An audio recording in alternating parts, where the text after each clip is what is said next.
नमस्कार दोस्तों, मैं हूं दीपक चौरसिया और मेरे इस सोशल मीडिया के मंच पर आपका स्वागत है। आज हम बात करने वाले हैं बिहार चुनाव की, क्योंकि बिहार चुनाव धीरे धीरे अपनी रफ्तार पकड़ रहा है और इस पकड़ती रफ्तार के बीच पहले दौर में अगर देखा जाए, क्योंकि पहले दौर के नॉमिनेशन की जो डेट थी वो कल शाम पूरी हो चुकी है। ऐसे में पहले दौर के जो नामांकन थे उनमें कुछ ऐसी स्थिति उत्पन्न हुई है जिसके चलते ये कहा जा सकता है कि महागठबंधन में सब कुछ ठीक ठाक नहीं है। हम इसकी तो बात करेंगे ही करेंगे, लेकिन ये भी बात करेंगे कि आखिर तेजस्वी यादव और लालू यादव ने शरद यादव के बेटे के साथ वादा खिलाफी क्यों की, उनके साथ गद्दारी क्यों की, और शरद यादव के बेटे और बेटी इस बारे में सार्वजनिक तौर पर कैसे अपना दर्द छलका रहे हैं, इस बात की भी हम बात करेंगे। लेकिन सबसे पहले समझ लेते हैं कि सीटों के बंटवारे को लेकर महागठबंधन में कहां कहां पर उलझन है। 10 से ज्यादा सीटें ऐसी है जहां पर महागठबंधन के प्रत्याशी एक से दूसरे के खिलाफ लड़ रहे हैं।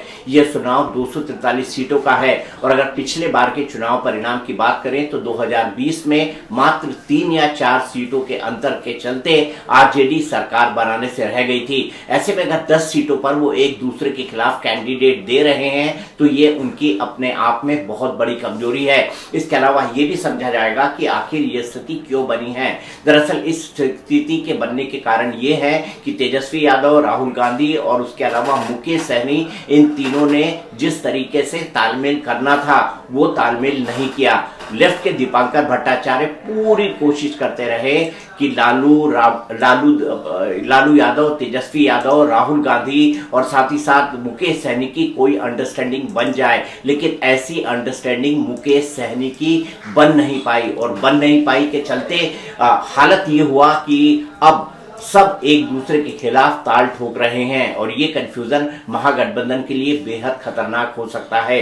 दीपांकर भट्टाचार्य से जब मैंने इंटरव्यू किया था तो शुरुआत से बात कर रहे थे कि सीटों का बंटवारा आपसी सहमति के साथ हो जाना चाहिए, लेकिन पहले दौर के नॉमिनेशन खत्म हो जाने के बाद भी अभी भी कौन सी पार्टी कौन सी सीट लड़ेगी इसको लेकर भयानक कंफ्यूजन है। और ये कंफ्यूजन इस कदर है जिसके चलते जो है वो महागठबंधन की स्थिति लगातार वहां पर खराब होती जा रही है। आइए सबसे पहले ये समझ लेते हैं कि दीपांकर भट्टाचार्य की बात को लालू और तेजस्वी क्यों नहीं सुन पाए। ये भी समझ लेते हैं कि राहुल गांधी से आखिरकार उनका कम्युनिकेशन गैप क्यों हुआ, क्योंकि तेजस्वी यादव जब टिकट बांट रहे थे तो वो दिल्ली आए थे। हालांकि वो दिल्ली आए थे IRCTC घोटाला में उनके खिलाफ जो केस चल रहा था उसकी पेशी के लिए, लेकिन उस घटनाक्रम के बीच भी उन्होंने राहुल गांधी से मुलाकात की कोशिश की, लेकिन राहुल गांधी उनसे नहीं मिले। कहा जाता है कि KC वेणुगोपाल उनसे मिले। बिहार चुनाव से पहले राहुल गांधी का कोलंबिया दौरा भी चर्चा में रहा कि बिहार चुनाव से इन पहले वो कोलंबिया चले गए और उसके बाद बिहार पे कंसंट्रेट करने की बजाय वो बाकी अन्य चीजों पर कंसंट्रेट कर रहे हैं। वो जा रहे हैं रायबरेली, वो जा रहे हैं असम, वो जा रहे हैं अन्य दूसरे राज्यों में, लेकिन बिहार की तरफ फोकस नहीं कर रहे हैं। मेरे ख्याल से कांग्रेस, RJD, VIP, लेफ्ट पार्टियों, इनके बीच इतना ज्यादा कम्युनिकेशन गैप हो गया था जिसके चलते आपसी विश्वास इन तमाम दलों के बीच में पूरी तरह से टूट गया, जिसके बाद हमको लग रहा है कि अब इस सिचुएशन में महागठबंधन के लिए कुछ सीटों पर जहां दोहरे कैंडिडेट खड़े हो गए हैं काफी मुश्किल होगी। ये कम्युनिकेशन गैप इतना जबरदस्त था कि आखिरी दिन तक सीटों की घोषणा भी तेजस्वी यादव, उनके साथ साथ लेफ्ट पार्टियां, उनके साथ साथ मुकेश सहनी, उनके साथ साथ कांग्रेस पार्टी नहीं कर पाए। और सीटों की घोषणा न कर पाने के बाद जो सामूहिक और साझा लिस्ट निकालने की बात थी वो तो अपने आप में ही खत्म हो जाती है। अब हम देखते हैं कि किन किन सीटों पर तेजस्वी यादव ने किन सीटों पर तेजस्वी यादव ने और बाकी लोगों ने अपने अपने कैंडिडेट उतार दिए और कहां पर इंडिया गठबंधन यानी महागठबंधन के बीच आपसी में ही सीधा संघर्ष देखने को मिल रहा है। अभी तक ऐसी 10 सीटें हमारी नजर में आई हैं, लेकिन ये सीटें बढ़ सकती हैं। ये सीटें इसलिए बढ़ सकती हैं क्योंकि दूसरे दौर का नामांकन होना अभी बाकी है और अभी भी महागठबंधन ने अपने प्रत्याशी कौन कहां कितनी सीटें लड़ाएगा इसकी औपचारिक घोषणा नहीं की है, लेकिन सिंबल सब लोगों ने अपने अपने बांट दिए हैं। आंकड़ों के मुताबिक आइए देख लेते हैं कहां कहां आपस में महागठबंधन के कैंडिडेट एक दूसरे से भिड़ रहे हैं। अभी तक मैंने आपको बताया कि ऐसी 10 सीटें निकल पर आ पाई हैं, लेकिन इनकी भी बढ़ने की संभावना है क्योंकि सेकंड फेज का पोलिंग अभी भी, सेकंड फेज का नॉमिनेशन अभी भी बाकी है। 4 सीटों पर आरजेडी और कांग्रेस भिड़ेंगे, 4 सीटों पर सीपीआई और कांग्रेस में मुकाबला होगा, 2 सीटों पर वीआईपी और आरजेडी में टक्कर होगी। इन सीटों पर महागठबंधन के लोग आमने सामने हैं। सबसे पहली सीट है वैशाली की, जिसमें आरजेडी से अजय कुशवाहा वर्सेस कांग्रेस के संजीव कुमार है। तो यहां पर आरजेडी और कांग्रेस के बीच मुकाबला है। तारापुर की अगर हम बात करें तो तारापुर वही सीट है जहां से सम्राट चौधरी चुनाव लड़ रहे हैं। ये चुनाव उनके लिए मुश्किल माना जा रहा था, लेकिन अब ऐसा लगता है कि तारापुर से आरजेडी वर्सेस वीआईपी के चलते स्थितियां उनके लिए बेहतर हो सकती हैं। आरजेडी से अरुण शाह हैं, वहीं वीआईपी से सकलदेव बिंद है। अगली सीट बछवाड़ा है, जहां सीपीआई से अवधेश राय हैं, वहीं कांग्रेस के गरीबदास हैं। अगली सीट गोरा बोराम है, जिससे खुद मुकेश सहनी लड़ना चाहते थे, लेकिन अब उनके भाई संतोष सहनी लड़ रहे हैं और आरजेडी से अफजल अली ने सिंबल के साथ अपना नामांकन दाखिल कर दिया है। लेकिन यहाँ पेच ये है कि आरजेडी ने औपचारिक तौर पर अब कहा है कि ये हमारे आरजेडी के कैंडिडेट नहीं हैं, लेकिन नॉमिनेशन उनका हो चुका है। ऐसे में वो वापस लेंगे या नहीं, इसको लेकर बेहद संदेह है। तो यहाँ पर भी आपस का झगड़ा दिखाई दे रहा है। लालगंज में आरजेडी की शिवानी शुक्ला है और कांग्रेस के आदित्य राजा हैं। ये दोनों आमने सामने हैं। कहलगांव में आरजेडी के रजनीश यादव हैं, वहीं कांग्रेस के प्रवीण कुशवाहा हैं। राजा पाकर से सीपीआई के मोहित पासवान हैं, वहीं कांग्रेस की प्रतिमा दास हैं। रोसड़ा से सीपीआई के लक्ष्मण पासवान हैं, वहीं कांग्रेस के बी के रवि हैं। बिहार शरीफ से सीपीआई के दीप प्रकाश हैं, उनके खिलाफ कांग्रेस के उमर खान हैं।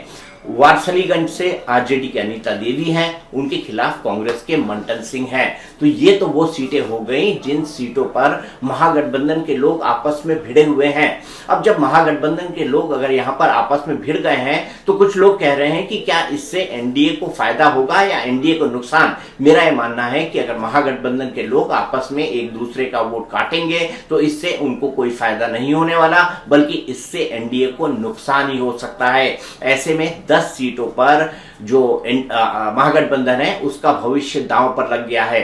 अब आज की दूसरी ही खबर की बात करते हैं। ये खबर है शांतनु यादव के बारे में। शांतनु यादव कौन है? शांतनु यादव पूर्व केंद्रीय मंत्री और एनडीए के संयोजक रहे शरद यादव के बेटे हैं। 2017 में जब शरद यादव जो है नीतीश कुमार ने लालू यादव का साथ छोड़ा था, तब शरद यादव लालू के साथ खड़े रहे और अपने परिवार के साथ उन्होंने लालू की पार्टी के नेतृत्व को स्वीकार कर लिया। ये एक हकीकत है। अब कहा यह जाता है कि उसी वक्त यह समझौता हुआ था कि उनकी बेटी सुभाषिनी और उनके बेटे शांतनु को लोकसभा और विधानसभा का चुनाव लड़ा जाएगा। शरद यादव की बेटी को एक बार विधानसभा का चुनाव लड़ाया गया, लेकिन उनको उसमें सफलता नहीं मिली। उन्हें यह भी कहा जा रहा था कि 2024 का जो लोकसभा चुनाव है, उस 2024 के लोकसभा चुनाव के अंदर मधेपुरा सीट से आरजेडी का टिकट जो है वो दिया जा सकता है लोकसभा कैंडिडेट के तौर पर शांतनु यादव को, लेकिन लोकसभा में ये टिकट नहीं दिया गया। उसके बाद ये कहा गया कि ये टिकट आपको दिया जा सकता है विधानसभा के अंदर। शांतनु यादव इसकी पूरी तैयारी कर रहे थे, लेकिन शांतनु यादव को अंत समय पर टिकट नहीं मिला और आरजेडी के ही जो वरिष्ठ नेता है चंद्रशेखर, जो शिक्षा मंत्री भी रहे हैं और रामचरितमानस और भगवान श्री राम के बारे में दिए गए बयानों को लेकर हमेशा चर्चा में रहते थे या कुछ चर्चा में रहते थे, ये कहूं तो गलत नहीं होगा, उनको ये टिकट दे दिया गया है। ऐसे में शांतनु यादव नाराज हैं और शांतनु यादव खुलकर अब तेजस्वी यादव पर हमले कर रहे हैं। जब मेरे पिताजी अस्वस्थ हुए थे तो उन्होंने इच्छा जताई कि मेरा बेटे शांतनु हमारी विरासत को आगे बढ़ाएंगे, तो उन्होंने ये पहला स्टेप था आरजेडी में विलय करने का। वो चाहते थे कि पूरे देश में एक विपक्ष एक साथ आ जाए और जो है एक प्लेटफॉर्म पर, तो उनका पहला स्टेप था कि आरजेडी में लोग विलय करते हैं और जो शांतनु है तेजस्वी के कंधे को मजबूत करेंगे और जो है नया बिहार बनाएंगे। दोनों युवाएं भाई की तरह काम करेंगे और आगे जो है मधेपुरा से मेरी जगह पे मैं स्वस्थ हो गया हूँ तो शांतनु ही चुनाव लड़ेंगे, तो उनका ये कहना था। उसके बाद जब लोकसभा अगले साल उनका देहांत हो गया और देहांत के बाद थोड़े दिन बाद ही लोकसभा था, तो हम तो आश्वस्त था कि हम लोग लड़ेंगे चुनाव मधेपुरा से और पूरी तैयारी हम लोगों की थी। लोगों में था कि काफी जो है साथ के प्रति था कि नहीं इस बार हमको जो है शांतनु को सदन में भेजना है, यही हमारे लिए सच्ची श्रद्धांजलि होगी। उनको सदन में भेजना। तो हम पूरी तैयारी करके थे, तो देखा एक जो है लोकसभा से पहले लालू जी और तेजस्वी जी बोले कि देखिए शांतनु, लोकसभा नहीं आप विधानसभा में तैयारी करिए। अब मेरे पिताजी के साथ काफी लंबा उनका राजनीतिक जीवन रहा है, हमारे अभिभावक थे, तो हमने सोचा कि चलिए ठीक है, अब लालू जी कह रहे हैं तो हम लोग विधानसभा में लगते हैं। उन्होंने कहा कि देखिए यहाँ पर ज्यादा जरूरत है, तेजस्वी जी के कंधे को मजबूत करेंगे हम लोग, सरकार बनाएंगे। हमने कहा चलिए ठीक है लालू जी और तेजस्वी जी का ये कहना है तो हम लोग यहाँ लगते हैं और इस पर काम करते हैं। हमारा खुद से कभी मन नहीं था विधानसभा लड़ने का। हमारे लोगों ने हमको जो है काफी इसमें जो है बोला कि आप नहीं, आप लगिए और पूरी मजबूती से लगिए, आपको सदन में जाना बहुत जरूरी है। तो हम इसी के चलते जो है लोगों ने काफी जो है हमारी इसमें भूमिका, लोगों की बहुत ज्यादा भूमिका थी कि आप इस बार विधानसभा लड़िए। तो हम लोग फिर इस बार जब विधानसभा का सब चल रहा था तो इस दौरान हम गए, तो इस बार फिर दोबारा आखिरी में जो है हमको ना किसी का करके किसी और का दे दिया। तो फिर लोगों का था कि सर आप देखिए कि अब कैसे चलेगा, क्योंकि राजनीति में हम लोग झाल बजाने नहीं आए हैं, हमको भी जब अपने पिताजी का नाम आगे बढ़ाना है और पूरी मजबूती से बढ़ाना है। आप सब जानते हैं कि मेरे पिताजी ने हमेशा गरीबों की, पिछड़ों की, दलितों की आवाज पूरी बुलंदी से संसद में उठाई है। सड़क से संसद तक वो हमेशा जो है शेर की तरह धारते। तो हम लोग भी उनकी विरासत को आगे बढ़ाने के लिए और अब बैठते हैं हम लोग लोगों के साथ, जो भी अब निर्णय लिया जाएगा उस पर हम आप सब लोगों को बताएंगे। शरद यादव के बेटे शांतनु यादव ने इस संबंध में एक ट्वीट भी किया है, वो भी आपको बताऊंगा। पर आपको याद है जब नीतीश कुमार बीजेपी के साथ चले गए थे और उन्होंने लालू यादव के साथ चुनाव लड़ा था और उसके बाद वो जब बीजेपी के साथ हो गए तब शरद यादव ने नीतीश कुमार के साथ जाने को इनकार कर दिया था और शरद यादव ने यह कहा था कि अब मैं लालू और बाकी लोगों के साथ मिलकर जब तक बीजेपी को दिल्ली की सत्ता से हटाऊंगा नहीं तब तक दम नहीं लूंगा। खराब सेहत के चलते शरद यादव का देहावसान हो गया और शरद यादव और लालू यादव एक जमाने में एक ही कद के नेता माने जाते थे और लालू यादव को मुख्यमंत्री बनाने में शरद यादव का भी योगदान था। लेकिन बाद में चारा घोटाले का जब मामला हुआ तब शरद यादव और लालू यादव अलग अलग हो गए थे। उसके बाद वो लंबे समय तक एनडीए के साथ चले, लेकिन नीतीश कुमार की पलटी बाजी उनको 2017 में पसंद नहीं आई और 2015 और में चुनाव साथ में लड़ने के बाद जब 2017 में नीतीश कुमार बीजेपी से अलग हुए तब नीतीश कुमार को शरद यादव ने छोड़ दिया और ये कहा कि अब मैं आपके साथ कभी नहीं आऊंगा। तब लालू और शरद यादव ने एक साथ राजनीति में आगे बढ़ने की कस्में खाई थी। खराब सेहत के चलते शरद यादव का देहावसान हुआ। उसके बाद शरद यादव, जिनका आप अपना कोई ना पार्टी था ना कोई वोट बैंक था, यादव वोटों के सहारे वो जीतते थे और ऐसे में उनके पुत्र को भी उनकी विरासत संभालने के लिए संघर्ष करना पड़ा। अब लोग ये कह रहे हैं कि शांतनु यादव को टिकट इसलिए नहीं दिया गया कि चंद्रशेखर के मुकाबले उनका कैंडिडेचर बहुत कमजोर था। लेकिन सवाल ये उठता है कि यहाँ पर वादा खिलाफी तो हुई है ना। लालू यादव और शरद यादव के बीच ये जो अंडरस्टैंडिंग बनी थी कि उनके बेटे और बेटी को चुनावी मैदान में उतारा जाएगा और बेटी को एक बार विधानसभा चुनाव के अंदर उतारा भी गया। ऐसे में ये सवाल सबसे प्रमुख हो जाता है कि क्या तेजस्वी यादव ने वादा खिलाफी की है, क्या तेजस्वी यादव ने शांतनु यादव को धोखा दिया है। अब on the face of it तो यही लगता है, क्योंकि शांतनु यादव लगातार मधेपुरा सीट पर तैयारी कर रहे थे। मधेपुरा में आज भी वो मौजूद हैं। मैंने उनसे फोन पर संपर्क किया था, उनके साथ इंटरव्यू करके कोशिश करूंगा कि मैं अपनी बातें आपके सामने रख सकूं। लेकिन शांतनु यादव अभी भी अपनी कॉन्स्टिट्यूएंसी के अंदर है और शांतनु यादव अब जो है क्या करेंगे इस पर सबकी रणनीति, इस पर सबकी नजरें लगी होंगी। अब शांतनु यादव ने जो ट्वीट किया उसमें उन्होंने लिखा है कि राजनीति में हम झाल बजाने नहीं आए हैं, मुझे भी अपने पिता का नाम और उनकी विरासत को आगे बढ़ाना है।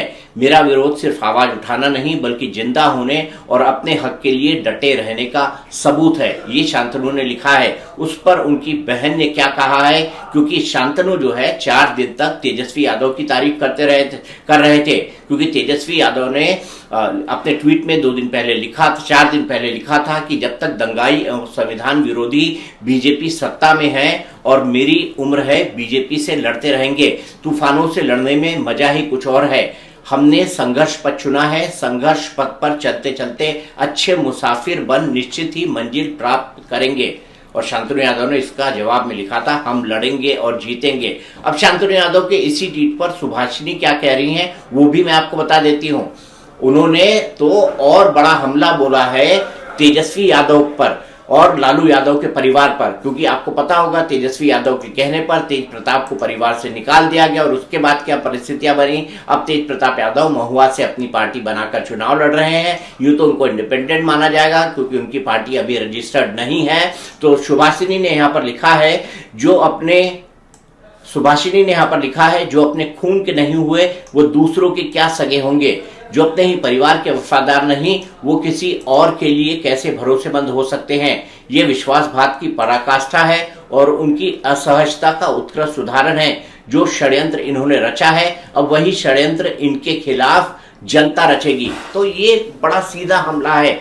अब आप सोचिए कि एक जमाने में लालू यादव और शरद यादव का नाम एक साथ भारतीय राजनीति के अंदर लिया जाता था। जनता दल में लालू यादव और शरद यादव की एक जोड़ी भी हुआ करती थी जिसने काफी हद तक काफी समय तक साथ काम किया। लेकिन मैंने आपको बताया चारा घोटाले के बाद शरद यादव समता पार्टी में आ गए और जॉर्ज फर्नांडिस के साथ काम करने लगे और नीतीश कुमार भी समता पार्टी में आ गए, जॉर्ज फर्नांडिस के साथ काम करने लगे। इस बीच शरद यादव कई बार एनडीए सरकार के अंदर मंत्री भी रहे, लेकिन नीतीश कुमार से उनका मोहभंग 2017 में हुआ जब नीतीश कुमार ने आरजेडी का दामन छोड़कर बीजेपी का दामन थामा था। लेकिन अब चर्चा में क्या गूंज रहा है? अब चर्चा में गूंज रहा है वादा खिलाफी, अब चर्चा में गूंज रहा है गद्दारी, अब चर्चा में ये घूम रहा है कि जो अपने परिवार के नहीं हुए वो हमारे सगे क्या होंगे। जाहिर सी बात है ये सारे बयानात तेजस्वी यादव को असहज करने वाले हैं। लेकिन इसमें एक बात और साफ आती है, वही बात यह है कि तेजस्वी यादव अपने मुकाबले किसी और यादव परिवार के बेटे को बढ़ाएं या किसी युवा नेतृत्व के वो आगे बढ़ाएं, इसकी संभावना बेहद कम है। क्योंकि तेजस्वी यादव नहीं चाहते कि उनके पैरेलल कोई पावर सेंटर डेवलप हो। इसी के चलते रोहिणी आचार्य जो खुद विधानसभा चुनाव लड़ना चाहती थी, रोहिणी आचार्य ने जो है अपनी नाराजगी तेजस्वी और संजय यादव के प्रति जताई और तेजस्वी यादव नहीं चाहते थे कि रोहिणी आचार्य विधानसभा चुनाव लड़े, क्योंकि उनको लगता था कि लालू परिवार से अगर दो लोग विधानसभा में होते हैं दूसरी पीढ़ी के, क्योंकि राबड़ी तो है ही, तेजस्वी यादव भी हैं और पार्टी के मुखिया के तौर पर लालू यादव भी हैं, तो अगर ऐसा होगा तो दो पावर सेंटर्स बनेंगे जो तेजस्वी कतई नहीं चाहते थे। इसलिए रोहिणी आचार्य को भी इस चुनाव से दूर रखा गया, शांतनु यादव को भी रखा गया। हालांकि शांतनु यादव की राजनीतिक हैसियत उतनी नहीं है, लेकिन क्या तेजस्वी ने उन्हें बहुत मजबूत कराका, इस पर चर्चा हो सकती है। इस पर भी चर्चा हो सकती है कि क्या शरद यादव की लीगेसी को शांतनु यादव संभालने में सक्षम है। लेकिन आने वाले समय में उनके तेवर और उनके कार्यकलाप बताएंगे कि शांतनु अपने पिता की विरासत को संभाल भी पाते हैं या नहीं।